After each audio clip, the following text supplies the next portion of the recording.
let's open our journal to a weekly spread. You'll notice lots of different spaces on the weekly spread that can be used as they are.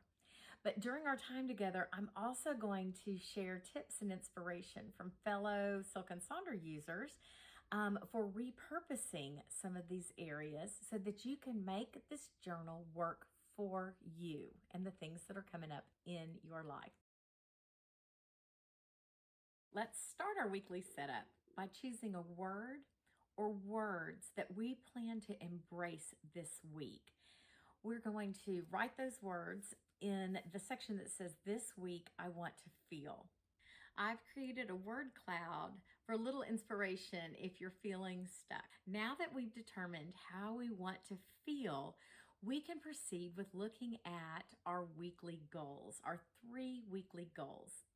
And I like to ask myself when I'm setting those goals for the week, how are these goals going to support the way I want to feel? Let's talk about some ways of setting up those 3 major goals for the week. You could go look back at your monthly intentions as well as your habit tracker. Are there things on there that could serve as one of your weekly goals? You could use the Silk and Sonder monthly theme as the lens that you use to set the goals for the week. You might want to create some no goals. Are you wanting to eliminate some things in your life? No fast food, no overspending. Perhaps those could be goals for the week. Look at your previous weeks. Or previous journals and see if there's anything that is outstanding that you need to accomplish and just transfer those ahead into the goals for the week. You could frame your goals around a single personal challenge, maybe something having to do with your wellness, your health, your rest. Let's talk about ways to repurpose this space. As I mentioned earlier, all the spaces on these 2 pages are very versatile and can be repurposed to meet your needs. Here's a list of ways that you can repurpose this space. It's time to tackle the to-do list. Again, another very versatile space in your journal. And I'm going to share lots of ways that you can set this space up for your week. Many of our Silk and Sonder family members like to use a tool called the Eisenhower Matrix. The Eisenhower Matrix is a wonderful way for you to list all the things that you have going on in your life, but list them in a way that prioritizes what's urgent and important down to what's not urgent and what's not important. Some of our Silk and Sonder family members have found that if they use this to-do list but divide it into different sections, it tends to be more effective for them. So some ideas on that is dividing the list up into wants and needs, or perhaps things to do in the morning and things that need to be done in the evening, or dividing up into things for yourself, things for your home, and things for others. Again, it kind of depends on what works for you. Now, personally, I use my to-do list as a to-do list. And what that is just I leave that space blank.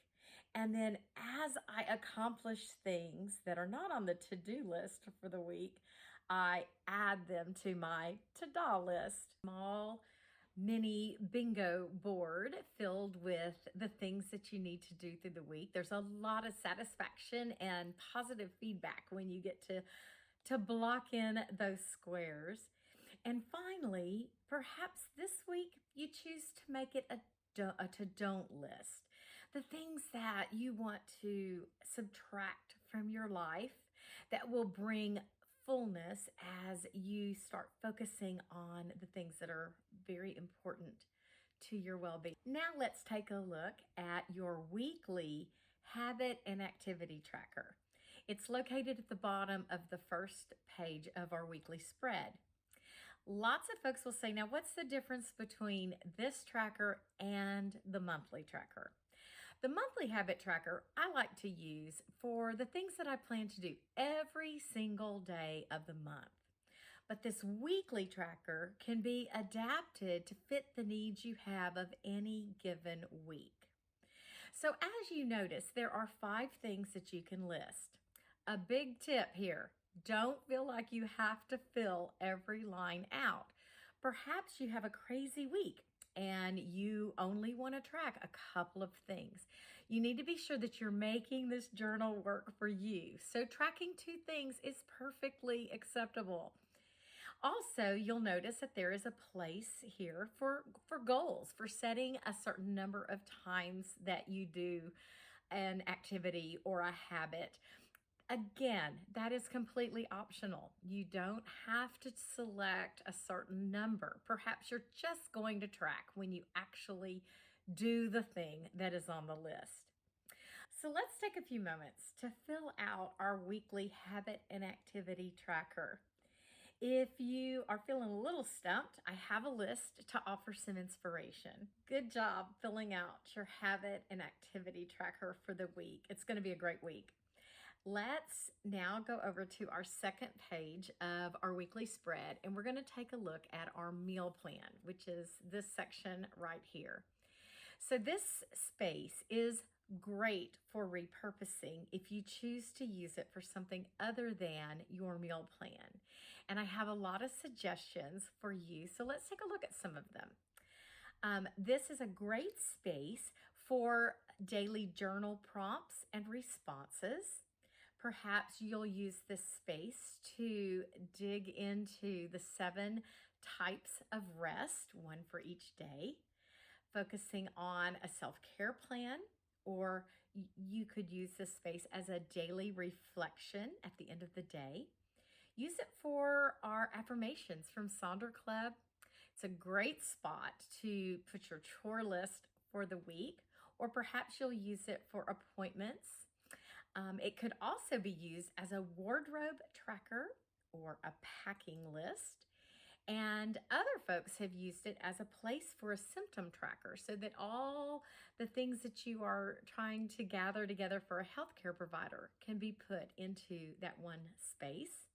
Maybe you'll use it as school work, homework, work reminders, and it can also be used as a space for looking at the things that make us glad, that grateful, learned, achieved, and delighted. So take a few moments to set up this space, this meal plan space, to fit your needs. All right, now that we have filled out our meal plan, we're ready to scoot over to this box next to it, the Mind Body Health Plan. And just like our meal plan, the Mind Body Health Plan is a great space for repurposing. You can use any of the suggestions that I had for repurposing the meal plan in this space, as well as using it as a space to focus on your emotional well-being as well as your physical health for the week. So you may end up using it as an exercise tracker. Perhaps you'll use it to track those 7 types of rest. I have lots of ideas to show you. So maybe something that you see will resonate with you as you set up your Mind Body Health Plan for the week. Okay, good job. We are almost finished with our weekly setup. So now we're going to take a look at our shopping list. And you can definitely use this as a shopping list. But if you keep your shopping list somewhere else, this is a great space, again, for some of those repurposing activities.